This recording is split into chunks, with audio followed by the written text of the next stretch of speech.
tener la palabra de Dios en nuestras manos, en nuestro propio idioma, pero antaño, no hace mucho tiempo, era un delito, era condenado bajo pena de muerte. Y muchos hermanos nuestros dieron su vida para que pudiéramos tener la palabra de Dios en nuestro propio idioma. Y no tuviéramos que recurrir a sueños, ni a visiones, ni a mí me parece, yo siento, yo creo, sino ¿qué es lo que dice nuestro Dios? Leyendo la palabra de Dios, vamos a descubrir la esencia de Dios. ¿Cómo es? ¿Qué siente? ¿Qué quiere? ¿Qué le molesta? ¿Qué le agrada? La primera letra de la Biblia que aparece en el libro del Génesis en hebreo es una letra que se llama la letra Bet, que es una letra que significa casa. Es una letra que son 4 preposiciones. No se puede traducir las 4 preposiciones al mismo tiempo. Casidoro de Reina tuvo que escoger una, en, pero podía ser entre, o otra más, ¿verdad? Y la última letra de lo que conocemos como la ley, que es el libro de Deuteronomio, que se ha leído esta tarde una pequeña porción, es la letra Lamed. Si ustedes juntan esa primera letra del Génesis y la última letra del libro de Deuteronomio, juntamos o hacemos la palabra Lev. ¿Y saben lo que significa Lev? Corazón. Cuando usted lee la palabra de Dios, usted se mete y descubre el corazón de su Dios. No hay nada peor que conocer poco de nuestro Dios y de su palabra. Por eso el énfasis prioritario que le damos a la gente que se ha convertido en este tiempo es que desarrollen su comunión diaria y personal con el Señor. A través de su palabra usted puede conocer las intenciones del corazón de Dios. Y hay muchos ejemplos, no voy a hablar de esto en esta tarde, esto es simplemente una pequeña introducción. Cuando tengan que irse me avisan, porque yo cuando empiezo tengo un problema y es que no sé cuándo terminar. Pero como tengo 8 horas de diferencia, me imagino que estoy en España y juego con un margen de 8 horas, ¿no? Así que discúlpenme si me extiendo demasiado. Pero tenemos casos en la Biblia de personas que nunca, jamás, nunca leyeron la Biblia. Nunca. No fueron nunca a un culto, no tuvieron un pastor, no iban a la escuela dominical de niños, nunca fueron a ningún campamento cristiano. Pero ellos conocían la esencia de Dios. Por ejemplo, tenemos al joven José. Yo veo que hay jóvenes en esta tarde aquí. Y fíjense que cuando José fue vendido por sus propios hermanos y apareció y dio con sus huesos en Egipto y posteriormente en la cárcel, él nunca había leído la Biblia, no se había escrito ni una letra de la Biblia. Todavía Moisés faltaban cientos de años para que naciera. Pero cuando a él lo compra un señor llamado Potifar, ¿se acuerdan? Es curioso, ¿no? Para los hermanos era un peligro, para Potifar era una bendición.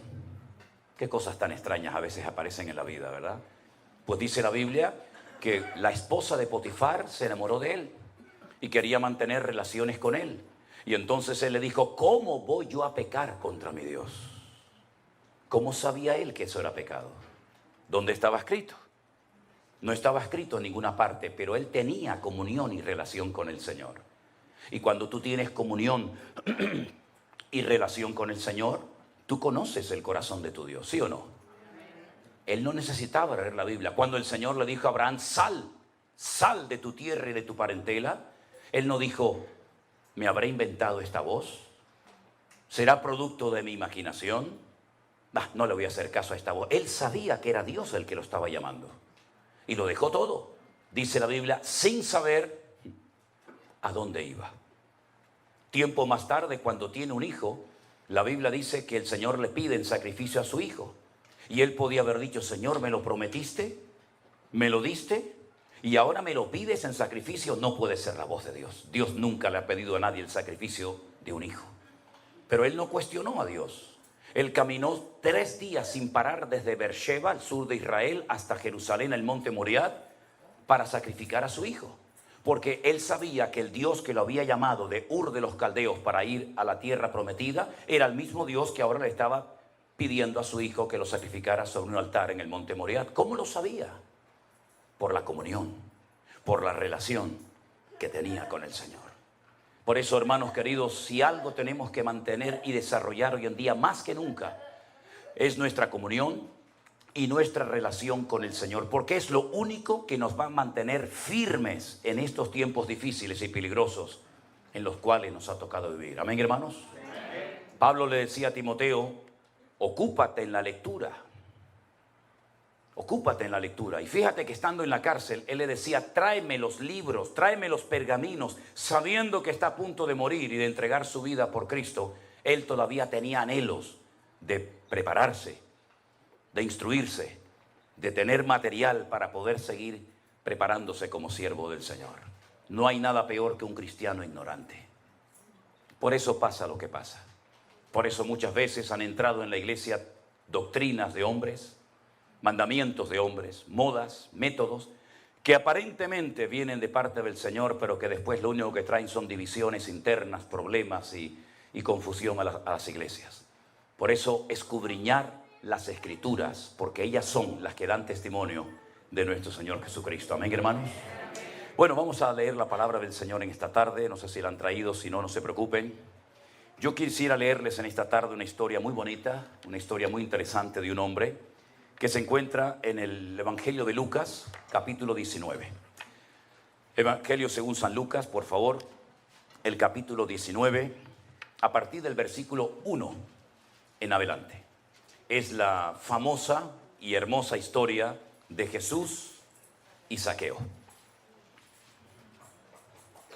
Un poquito de agua tiene por ahí. Aquí, ahí está. Ok, gracias. Gracias. Lucas capítulo 19, versículo 1, dice así. Habiendo entrado Jesús en Jericó, iba pasando por la ciudad. Y sucedió que un varón llamado Zaqueo, que era el jefe de los publicanos y rico, procuraba ver quién era Jesús, pero no podía. No podía a causa de la multitud, pues era pequeño de estatura. Corriendo delante, subió a un árbol sicómoro para verle, porque había de pasar por allí. Cuando Jesús llegó a aquel lugar, mirando hacia arriba, le vio y le dijo, Zaqueo, date prisa, desciende, porque hoy es necesario que yo pose en tu casa. Entonces él descendió a prisa y le recibió gozoso. Al ver esto, todos murmuraban diciendo que había entrado a posar con un hombre pecador. Entonces Zaqueo, puesto en pie, le dijo al Señor, Señor, la mitad de mis bienes se la voy a dar a los pobres. Y si en algo he defraudado a algunos, se lo devuelvo cuadruplicado. Versículo 9. Jesús le dijo, hoy ha venido la salvación a esta casa, por cuanto él también es hijo de Abraham. Y terminamos con el versículo 10 que dice, porque el Hijo del Hombre vino a buscar y a salvar lo que se había perdido. ¿Cuántos dicen amén? Gloria a Dios.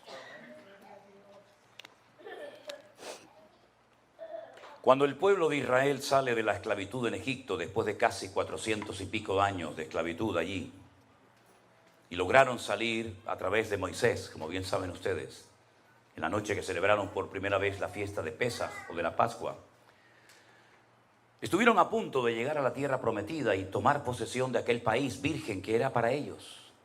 Pero dice que por desobediencia y por incredulidad no pudieron entrar a tomar posesión de la tierra. Se quejaron, ¿se acuerdan? Lloraron amargamente en sus tiendas. Moisés había mandado un hombre de cada tribu, en total 12. La palabra que aparece ahí no es la palabra espías, sino la palabra exploradores. Vayan y gócense y disfruten del país tan lindo y tan hermoso que el Señor nos ha entregado. Están 40 días reconociendo el país. Cuando regresan, la Biblia dice que la gente estaba con la expectativa, con la ilusión de recibir aquel informe. Desanimaron al pueblo. Le dijeron, la tierra traga a sus moradores. La gente es enorme, son como gigantes. Nosotros parecíamos como pequeñas langostas en comparación con ellos. No vamos a poder conquistar el país. Solamente dos, ¿verdad? Como bien saben ustedes la historia, Josué y Caleb, los mandaron a callar y dijeron, ¿qué están diciendo? Es verdad que hay gigantes, es verdad que las ciudades están fuertemente protegidas por murallas, pero nuestro Dios está con nosotros y Él nos va a entregar la tierra. Así que no tengamos miedo, vamos a subir y los vamos a comer como si fueran pan. Lamentablemente no les hicieron caso. El Señor les dijo, 40 días habéis estado recorriendo la tierra, a día por año. 40 años dando vueltas en el desierto, hasta que toda esta generación de incrédulos desaparezca y Dios levante una nueva y fresca generación sin vuestros temores, vuestros traumas, vuestros complejos, y que se atrevan a tomar posesión de la tierra que fluye leche y miel, la tierra de Canaán. Pasaron 40 años, murieron miles de hombres en el desierto, y después vuelven otra vez a la frontera de la tierra prometida. Ahí la tienen enfrente. Y entonces Josué toma una decisión. En esta ocasión no manda exploradores. En esta ocasión manda 2 espías. 2 espías que tienen que pasar desapercibidos. 2 espías que no van a cara descubierta para que todo el mundo los conozca y los vea. Tienen que pasar desapercibidos para que traigan un informe a Josué de cómo es la ciudad de Jericó. Si ustedes han ido a Israel, los que han ido conmigo lo saben perfectamente, tenemos el río Jordán como frontera natural que divide lo que hoy en día se llama Jordania, antaño Moab, de Israel. Y nada más cruzar ese río, que en ese lugar del país es muy estrecho, inmediatamente enfrente te encuentras la enorme y gigantesca ciudad de las palmeras o la ciudad de Jericó. En aquellos tiempos, hoy en día no, en aquellos tiempos la ciudad tenía una doble muralla, eran como especie de círculos concéntricos, ¿verdad? Una muralla enorme por fuera y más adentro otro círculo. Cuando los 2 espías llegan a la casa de una tal Rahab, ¿se acuerdan? Rahab la ramera, les da hospedaje y ella les dice, hemos oído lo que vuestro Dios ha hecho por vosotros. Sabemos perfectamente que la ciudad va a caer en vuestras manos. Hemos oído cómo habéis vencido a los reyes que se levantaron contra vosotros en el desierto. Hemos oído cómo el Señor abrió las aguas del Mar Rojo y toda la gente en esta ciudad está asustada porque su corazón desfallece por causa de los hijos de Israel. Tener misericordia de mí y de mi familia cuando entréis a tomar posesión de la tierra, porque sabemos perfectamente que la ciudad va a caer tarde o temprano. Ellos le dijeron, si tú no le cuentas nada al rey, si tú no le cuentas nada a ningún hombre de que hemos estado aquí, tendremos misericordia de ti y de tu casa. Pero 2 condiciones. Primero, no salgas de la puerta de tu casa, quédate dentro. Si quieres que alguien más se salve contigo, tu padre, tu madre, tus hermanos o quien sea, que estén dentro de la casa contigo. Segundo, este cordón, esta tela, este trapo de color grana o rojo, lo vas a atar en la ventana para que cuando entremos a tomar posesión de la tierra, la gente sepa que en esa casa no tienen que entrar a herir, a matar a nadie, sino que ahí vives tú. Así fue. Todos conocemos la historia. Después de días y días de dar vueltas, la ciudad cae y las murallas de Jericó, según los arqueólogos, que les llamaron mucho la atención, no cayeron según la posición de las piedras de adentro hacia afuera, ni tampoco de afuera hacia adentro se cayeron, sino que todavía tenemos en nuestra retina las imágenes de cómo cayeron las famosas Torres Gemelas. ¿Te acuerdan? Se desmoronaron, cayeron de arriba abajo porque no era una obra del hombre. Era una obra, una intervención divina y sobrenatural. Las piedras se desplomaron sobre sí mismas y todas las murallas cayeron, excepto la casa de Rahab la ramera, que dice el libro del Génesis que ella vivía, su casa estaba entre un muro y el otro muro, en medio ella vivía. Toda la ciudad se desmoronó, pero su casa permaneció, porque la Biblia declara y dice, caerán a tu lado 1000 y 10.000 a tu diestra, mas tú no caerás por cuanto has puesto tu confianza en el Señor tu Dios. Eso fue lo que pasó. Aleluya. Tremendo, tremendo. Esa ciudad cayó, fue la primera conquista importante de la tierra prometida y de ahí en adelante fueron tomando posesión de la tierra hasta llegar hasta la frontera, hasta el norte, que le tocó en posesión a la tribu de Dan. De ahí que se diga desde Dan, ¿verdad? Desde Dan hasta Berseba, desde el norte hasta el sur. En esta ciudad que fue conquistada no por una estrategia humana, no por un método humano, sino por la voluntad y el poder de Dios, es donde el Señor Jesucristo se encuentra ahora. Este pasaje de Lucas capítulo 19 acontece en la ciudad de Jericó. Y es en la ciudad de Jericó donde hay un pequeño hombre de una estatura muy, muy pequeña llamado Zaqueo, que es el jefe de todos los publicanos y además un hombre tremendamente rico. Los publicanos en aquella época eran personas odiadas. Nadie quería tener contacto y comunión con los publicanos. Ellos no eran romanos. Los publicanos no eran extranjeros, por lo menos en Israel. Eran judíos que se pasaron al bando contrario, al bando del enemigo, y se encargaban de recaudar los impuestos para el enemigo y al mismo tiempo se llenaban los bolsillos. Y por eso se enriquecían de una manera injusta. Este es el jefe de todos ellos. Uno de los peores insultos que se te podía decir en aquella época a un hombre era llamarte publicano, que es lo mismo que traidor. Traidor. Recaudando, sacando el dinero, robándonos el dinero, nuestros ahorros, nuestros recursos, para dárselos al imperio romano, al enemigo.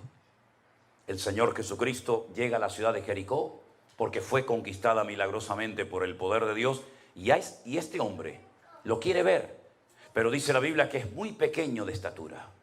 No lo puede ver, no se desanima, no se deprima, no dice, bueno, total, ¿qué más da? Sino que sale corriendo, se sube a un árbol sicómoro. De hecho, el árbol sicómoro más famoso de Israel justamente está en Jericó. Los turistas van y se sacan fotografías al lado de un árbol sicómoro. ¿Y qué es un árbol sicómoro? Ustedes saben que para trepar, para subir a un árbol, a veces uno tiene que poner una escalera, porque las ramas están muy altas. Pero el árbol sicómoro no. El árbol sicómoro es muy fácil treparlo, es como si fuera una escalera, porque las ramas empiezan desde abajo, así. Y entonces usted va pisando la primera rama, la segunda, la tercera, y enseguida se ponen en 4, 5, 6, 7 metros muy fácilmente, porque las ramas son muy anchas, muy fuertes y empiezan desde el suelo. Y eso fue lo que hizo Zaqueo. Trepa a lo alto del árbol sicómoro para ver el rostro, para conocer al Señor Jesucristo, que ya en aquellos tiempos era muy famoso, porque Él se dirigía a Jerusalén. No se olviden, el camino que va de Jericó hasta Jerusalén son 35 kilómetros. Era el camino por el que iban los sacerdotes. Los sacerdotes vivían en Jericó y cuando les tocaba subir a Jerusalén una semana a ministrar, salían por ese camino, llegaban a Jerusalén y a la semana volvían a su casa y subía otro turno de sacerdotes. Se conocía como el camino de la sangre, porque la gente sabía que los peregrinos iban con sus diezmos, con sus ofrendas, con sus aportaciones a la casa de Dios, y entonces los ladrones se apostaban en el camino para saltearlos. La famosa historia del samaritano, ¿se acuerdan? El buen samaritano, ¿dónde se lleva a cabo? Ese hombre que es herido, que casi lo matan, en el camino que desciende de Jerusalén hasta Jericó. Zaqueo lo que hace es que está esperando pacientemente para ver el rostro del Señor Jesucristo, y para sorpresa de él, Jesús no sigue de largo, sino que se detiene al pie del árbol y le dice, Zaqueo. Fijaros que lo llamó por su propio nombre. Es que nuestro Dios conoce absolutamente todo. No le tuvo que decir, ¿qué haces allá arriba? ¿Cómo te llamas? ¿Cuánto tiempo llevas allá arriba? Es que lo que nadie sabe y conoce en esta vida, nuestro Dios lo conoce perfectamente. Él nos conoce desde el vientre de nuestra madre. Él sabía que tú ibas a nacer. No es casualidad que tú hayas nacido. Se quedaron millones de futuros o de posibles hermanos nuestros por el camino. Se quedaron por el camino millones de niñas como tú, pero no llegaron a la meta. Pero el Señor permitió que tú llegaras a la meta. Y cuando eras así una cabecita prácticamente que hay que mirarla por un microscopio, tú llegaste porque el Señor te diseñó desde el vientre de tu madre para que tú vivieras de gloria en gloria, de victoria en victoria y de bendición en bendición. No es casualidad que hayas nacido. Al contrario, hay un propósito, hay una razón de ser. Si cuando no eras nada sin Cristo llegaste el primero a la meta, imagínate ahora que el Señor está contigo como poderoso gigante. Nadie te podrá hacer frente en todos los días de tu vida. ¿Cuántos dicen amén? El Señor Jesucristo le dice, baja, baja, baja, Zaqueo, ven. Yo hoy quiero comer en tu casa. Claro, para muchos fue un escándalo. Porque hay personas, cristianas evangélicas también, que ya creen que lo saben todo. Tienen sus esquemas. Esto está bien hacerlo en la iglesia, pero esto no. Porque te educaron, te criaron como que tú eres el que controlas. Tú eres el que sabes. Y entonces, en cuanto se sale el programa del protocolo o del horario, o el predicador no sé qué, o el músico, enseguida nos ponemos nerviosos. Y por eso muchas personas en la época del Señor Jesucristo se ponían nerviosos cuando, por ejemplo, veían que iba a entrar a la casa de un publicano, de un traidor.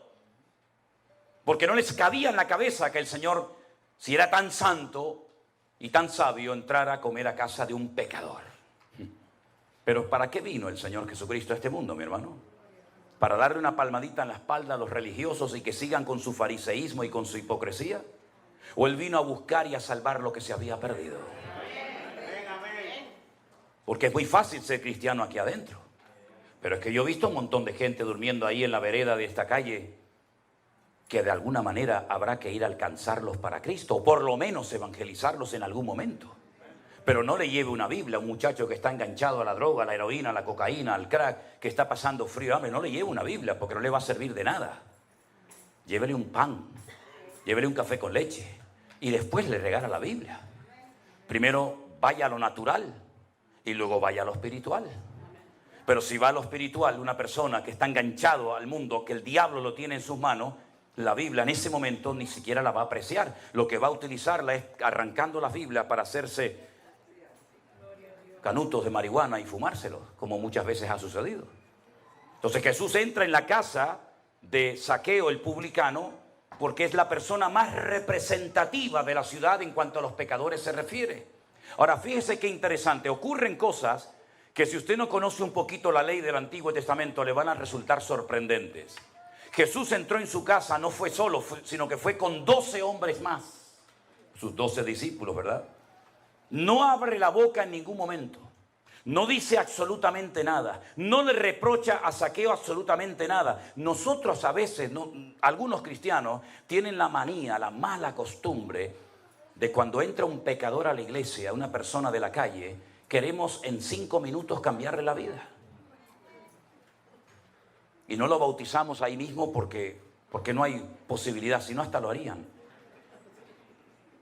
Que si huele mal, que si lleva una virgen o un crucifijo colgado en el cuello, que si va en sandalias o descalzo.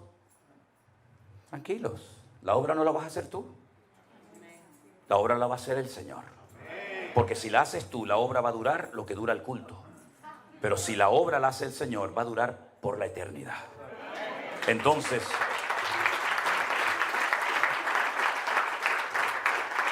el Señor Jesucristo no abrió la boca. Podía haber dicho: Zaqueo, parece mentira. Somos judíos.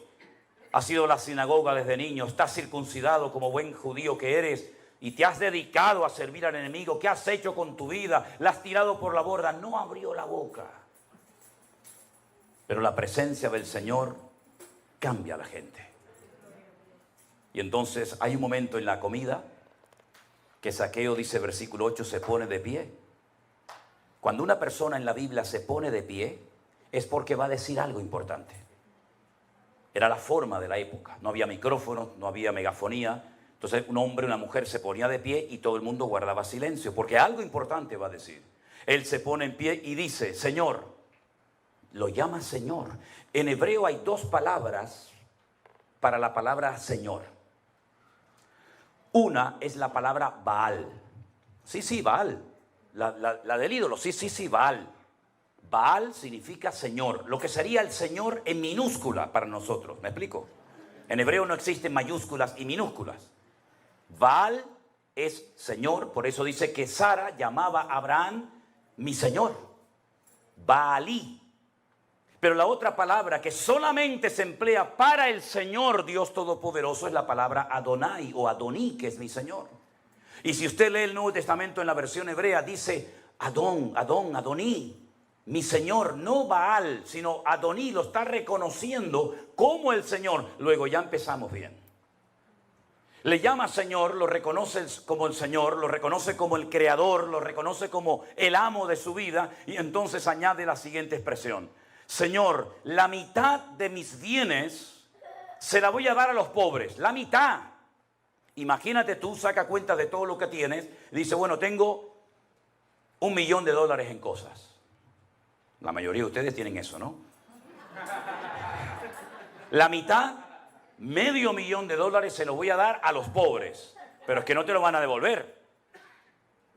Es que no lo puedes dar con intereses. Bueno, es una inversión. Les doy $500,000 y recibo a los 6 meses 700,000. No. Se lo voy a dar desinteresadamente. La mitad de mi patrimonio se lo voy a dar a los pobres. Algunos dirán, pero esto es una locura. ¿Qué le pasó a este hombre? Es que cuando Cristo entra en un hogar, uno hace locuras para el Señor. La mitad de mis bienes se la voy a dar a los pobres. Y escucha, y si en algo he defraudado, tú sabes que has defraudado, Zaqueo. Tú sabes que esa riqueza no vino de trabajar. Muy poca gente se hace rica trabajando, ¿eh? Discúlpenme. En España. Aquí no. Aquí yo sé que trabajan y todo el mundo se hace rico. Ya. Vienes con una mano delante y una mano detrás y en un año eres millonario. Ya. Y yo me chupo el dedo, como decimos allí en España, ¿no? También, ¿eh? Si en algo defraudado, y era para decirte, pero ¿cómo no vas a defraudar, querido? Si la casa que tienes, la ropa que tienes, todo el patrimonio que tienes, ¿de dónde rayo lo has sacado, mijo? Si te has enriquecido a costa de la gente abusando de tu autoridad, porque eres el jefe de todos los publicanos. Si los publicanos ya eran ricos y tenían capacidad económica, imagínate el jefe de todos ellos, ¿verdad? Si en algo defraudado se lo devolveré cuadruplicado. Y ahora aquí tengo que pararme a dar una pequeña explicación. La ley de Moisés, la ley que el Señor le dio al pueblo de Israel en el monte Sinaí, dentro de los 613 mandamientos que tienen, 613, hay uno que decía que cuando una persona robaba algo, no era suficiente con pedirte perdón. No era suficiente con devolverte lo que te he robado. El Señor va mucho más allá y dice, pides perdón, devuelves lo que has robado y le das 4 veces más de lo que has robado. Tienes que demostrar que estás arrepentido. Porque si usted a mí, hermano, me ha robado, y usted viene a mí y me dice, pastor, hermano, hermana, discúlpeme, quiero pedirle perdón porque el otro día le robé. Yo digo, sí, yo te perdono, pero dame lo que me robaste. Cristianos sí, pero tontos no. No te pases. Me robaste el otro día esto, me lo das. Yo te perdono siempre, pero no te pases un pelo conmigo. Me devuelves. Y en el cristianismo, Santas Pascuas. En el judaísmo no. En el judaísmo me devuelves, me pides perdón y me das 4 veces más. Es decir, que si el otro día fuiste al campo y te gustó una vaca que yo tenía allí en el campo, me la devuelves y me das 4 más. Y tú dices, pero ¿esto quién lo hace? El que verdaderamente está arrepentido. Es lo que decía Juan el Bautista. ¿Se quieren bautizar? Claro, porque ahora todo el mundo lo hace, es la moda. Haced frutos dignos de arrepentimiento. Demostradme que estáis arrepentidos. No es suficiente con decir, por mi culpa, por mi grandísima culpa, yo pecador me confieso. No, eso ya no vale, eso era antes. Ahora tienes que demostrar que usted está arrepentido. Me das lo mío, me pides perdón y me das 4 veces más. Por eso David robó una mujer y 4 de sus hijos los perdió. ¿Lo entienden? El que roba, 4 veces más. Ay, amigo, esto es serio, ¿eh? Es que el cristianismo es para hombres, no es para mequetrefes. No es para... ¿Verdad? No. Esto es un esfuerzo que con la ayuda del Señor lo podremos hacer, solos no. Entonces, cuando Zaqueo se levanta, reconoce públicamente que ha sido un ladrón, un sinvergüenza, que ha robado, que ha manipulado, que ha extorsionado, que ha destruido familias enteras, porque los publicanos iban acompañados de los romanos. Y cuando entraban a una casa, tiraban la puerta y decía, a ver, los impuestos. Y ahora me llevo a la oveja, me llevo a la niña como esclava, me llevo al niño para trabajar en mi campo y toda esa ropa me la llevo. Así eran los publicanos, eran abusadores, eran personas sin escrúpulos. Eran personas que vivían solamente pensando para sí mismos, egoístas, ególatras. Y así fue Zaqueo toda su vida, hasta que la presencia del Señor, hasta que el mismísimo Señor Jesucristo entró en su casa y el Señor solamente mirándolo a la cara, le entró una vergüenza, le entró una convicción de pecado. Por eso cuando una persona se llama cristiana, tiene que demostrarlo con sus acciones. Primera de Juan capítulo 1 dice, si hubiéramos pecado, abogado tenemos para con el Padre. Y si alguno dice que es hijo de Dios, debe andar como Él anduvo. El título no sirve de nada. En el mejor equipo de fútbol del mundo, saben ustedes cuál es, ¿no? A ver, díganlo, por favor. Díganlo, no tengan vergüenza. El mejor equipo del mundo será siempre el Real Madrid. Toda la vida, toda la vida. Lo hemos demostrado hace unos días. ¿O no? No serás de Barcelona. Lo siento por los de Barcelona. El que se pica, que se rasque. En el Real Madrid había un muchacho, hasta el otro día, que se llamaba Cristiano. Pero no era cristiano. Tenía el nombre de cristiano, pero no era cristiano. Y había otro que se llamaba, yo lo voy a decir como se llamaba, perdonen si ofendo, Kaká. Y era cristiano. Sí, era cristiano. Kaká era cristiano. Cristiano no era cristiano. Entonces no es un título. Usted que es cristiano, demuéstrelo. ¿Cómo? Con sus acciones. Por sus frutos los conoceréis. No porque cantan lindo, no porque tocan precioso, no porque predican de una forma increíble, no porque tiene una personalidad que, madre mía, arrolladora. No. Es por los frutos los conoceréis. Y el fruto lleva tiempo. ¿Y el fruto cuál es? Gozo, paz, paciencia, benignidad, mansedumbre, fe, templanza. Contra tales cosas no hay ley. En otras palabras, hay que demostrar que verdaderamente hemos nacido de nuevo. No solamente con palabras, sino con acciones. Y cuando el Señor vio en Zaqueo que estaba dispuesto a cambiar, porque hago un paréntesis, no sé aquí en América, pero hay gente que no quiere cambiar. Pastor, a mí me costó 40 años aprender esto. Yo creía que todo el mundo cuando escuchaba la palabra iban a cambiar, pero no, yo me engañé durante mucho tiempo a mí mismo. Hay gente en las iglesias que no quieren cambiar. Entonces no perdamos el tiempo con la que no quiere cambiar, con el que sigue R que R con lo suyo y no quiere cambiar, cuando ese tiempo se lo podíamos haber dedicado a esa familia, a ese hermano que quería cambiar y perdimos el tiempo. ¿Se da cuenta, hermano? Hay gente que no quiere cambiar. Te respetan, te saludan, te admiran, te piden autógrafos, te piden fotos, pero en el fondo no quiere cambiar, va a seguir igual. Pues no pierdas el tiempo, que ya somos muy mayorcitos para perder el tiempo, hermanos. ¿Te das cuenta? Entonces ahora hay un hombre serio, genuino, que dice, no, a mí me va a costar dinero el ponerme en orden. A mí me va a costar dinero, yo me tengo que desprender de cosas que yo he robado a familias. Yo he arruinado la vida de muchas personas en mi ciudad donde vivo y todo el mundo me conoce. Y ahora imagínense, yo digo que soy seguidor de Cristo, sí, pero me robaste la casa, me robaste a mi hija como esclava, me robaste el terreno, me robaste las ovejas, me robaste las vacas. Entonces, ¿qué cristianismo es este? El mismo perro con distinto collar. Antes iba a misa y ahora voy al culto. Antes comía la hostia y ahora como el pan y el vino. ¿Esto qué es? Esto es un relajo. Pero entonces el Señor, cuando ve que va en serio y dice, ahora reconoces que has defraudado. Qué cosa curiosa. Es que el Espíritu de Dios viene a convencer de pecado.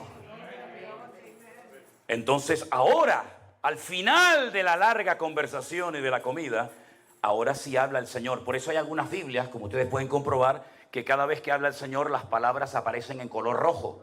¿Sí? En este caso es así.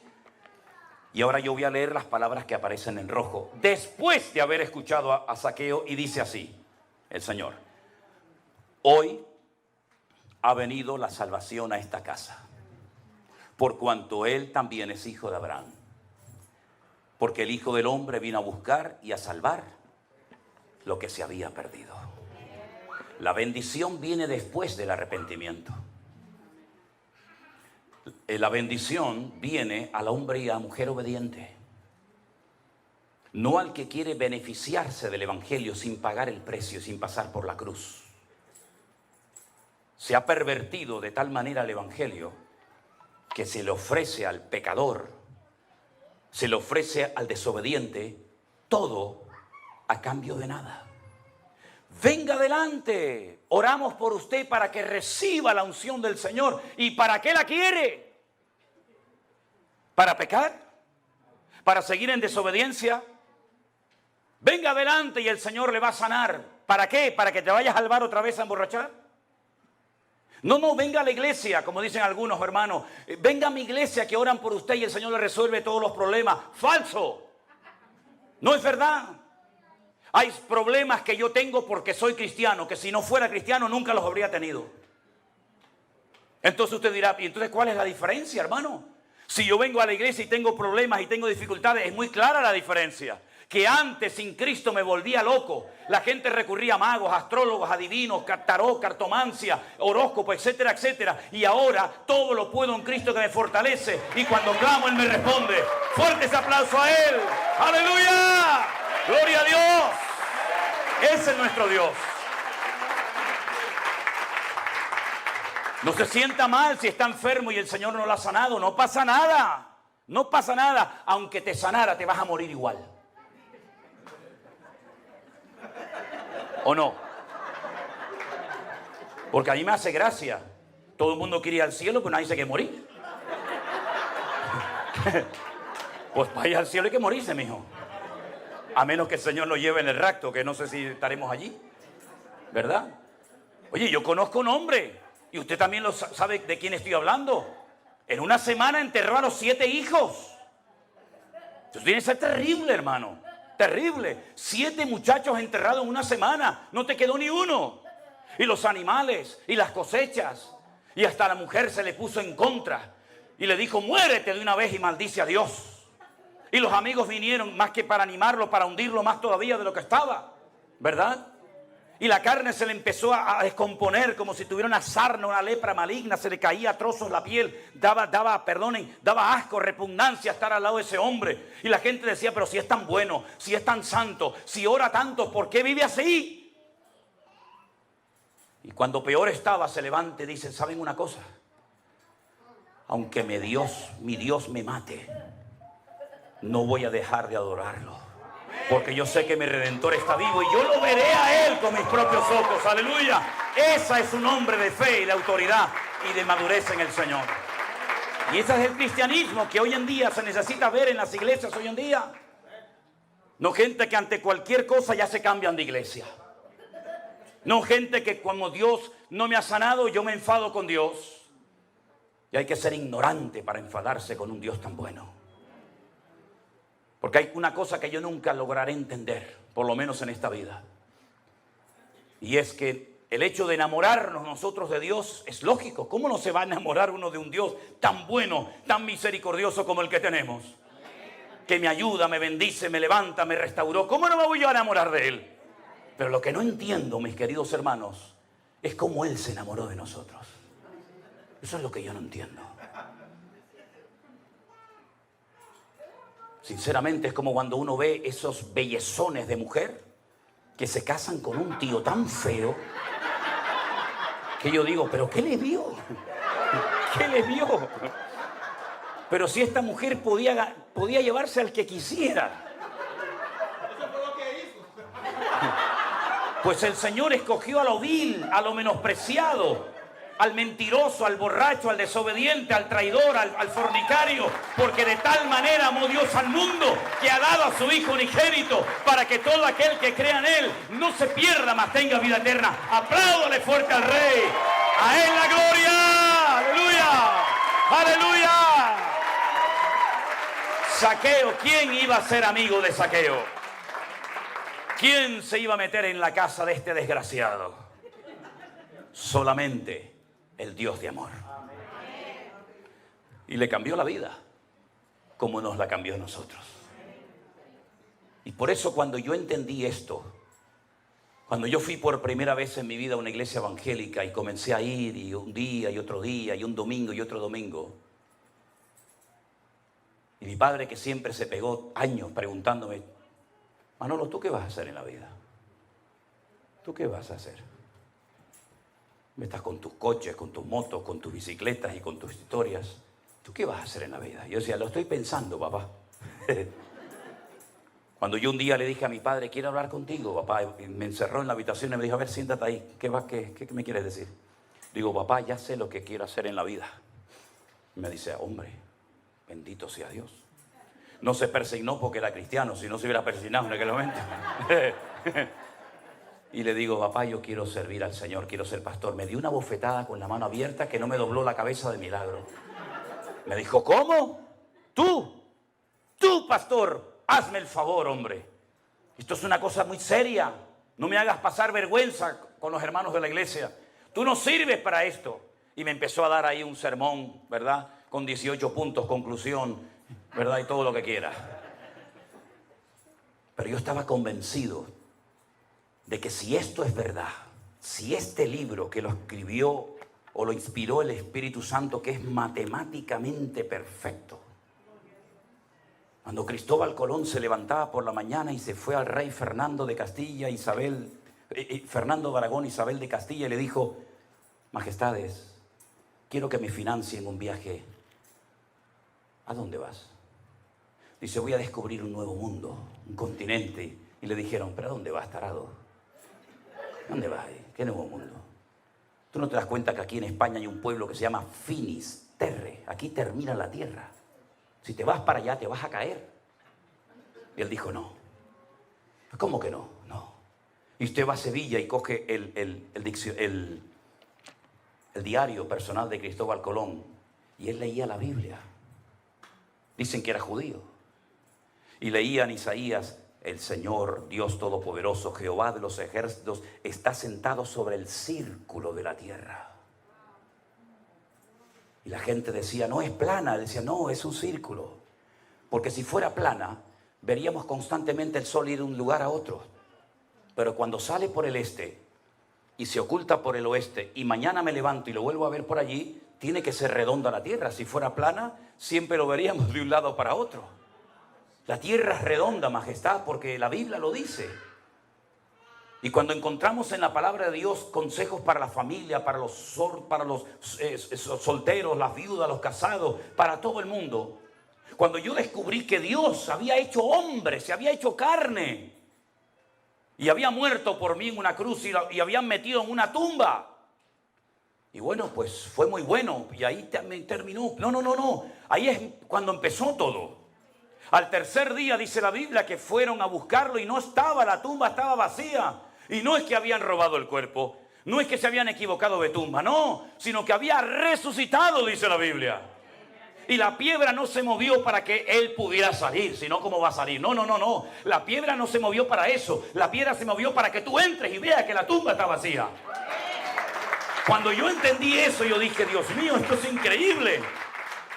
Que Dios murió por mí, que lo metieron en una tumba. Yo he estado docenas de veces en la tumba donde Jesús estuvo enterrado, allí en Jerusalén. Y nunca olvidaré cuando un día dentro de la cueva donde José de Arimatea la había labrado para prepararse su sepultura y la de su familia, una hermana me dice: pero hermano, ¿qué venimos a ver aquí? Y le digo: aquí, nada. Y me dice: ¿cómo que nada? Digo: ¿se imagina que estuviera ocupada? ¿Se imagina? Yo le puedo llevar al que quieran a la tumba del rey David. Digo: mira, ahí está David Hamelech, el rey de Israel, el dulce cantor de Israel. Venga, te voy a enseñar la tumba de Abraham. ¿Quieres ver la tumba de Adán y Eva? ¿Quieres ver la tumba del patriarca Jacob, Isaac? Ven, te la enseño. ¿Quieres ver dónde está enterrada Raquel? ¿Quieres ver dónde está encerrado Zacarías? Yo te llevo. ¿Quieres ver la tumba de José? Pero la tumba de Jesús está vacía.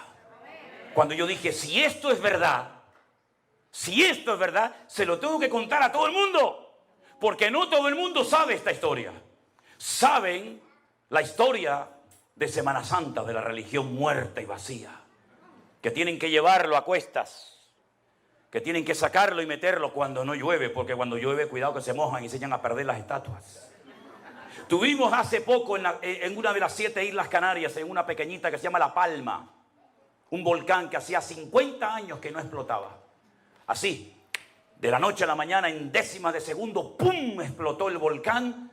3.000 casas las destruyó en pocos días. Carreteras, colegios, fincas, terrenos, invernaderos. No destruyó toda la isla por la gracia y la misericordia de Dios. Como el volcán en las Islas Canarias va muy lento y más o menos se puede prever el recorrido que va a hacer hasta que llega al mar, sabían que el volcán, que explotó más o menos como a la mitad de la isla, iba en dirección a un pueblo. No recuerdo ahora mismo Todoque, creo que se llama así el pueblo. Y entonces dijeron: uy, cuando llegue el volcán al pueblo va a destruir la iglesia del pueblo. Y entonces la gente salió corriendo a las iglesias, bajaron al San Pancracio, bajaron a la Virgen de no sé qué, bajaron al otro que estaba clavado en la cruz y veías a la gente corriendo por las calles con los muñecos a cuesta. Y yo decía, Dios mío, pero si ahora tienen una oportunidad extraordinaria para demostrarle a todo el mundo y a las Islas Canarias, no se preocupen, a mí no me tiene que cargar nadie, yo voy a parar el volcán, conmigo no puede porque yo soy Dios, somos dioses. Tienen ojos y no ven, tienen boca y no hablan, tienen pies y no caminan, tienen oídos y no oyen, y semejantes a ellos son los que los adoran. Pero sin embargo nuestro Dios no hay que cargarlo en hombro, a nuestro Dios no hay que pegarle gritos, porque nuestro Dios dice, clama a mí y yo te responderé, pedid y se os dará, buscad y hallaréis. Nuestro Dios oye, conoce y está con nosotros, es El Shaddai. ¿Cuántos dicen amén? Y puede ser que en esta tarde haya alguien que dice, yo ese Dios no lo conozco. Claro, yo tampoco lo conocía. Yo conocía la religión que los españoles trajeron aquí, a América, y a México, y a Venezuela, y a Colombia. Yo conocía esa religión que venía con la ley, con la orden debajo del brazo de los reyes de España, que conquistaran la tierra, tomaran posesión de ellas, y los que se resistieran y no se quisieran convertir al catolicismo, le cortaran el cuello. Esa es la religión que vino de allá. Una religión que no funcionaba allí y la querían traer aquí. Una religión con la espada en una mano y con la cruz en otra. ¿Te bautizas? ¿Te haces católico? ¿No? Love longing for our union then. Love my fragrance so captively sing. You close to me, I lose myself. Never thought I would find love like this. Never thought I would be waiting. Move your body, let your spirit soar. Ella, your Adam, move your body. Oh, love mine, oh, I love mine. Oh, love mine, why did you have to? You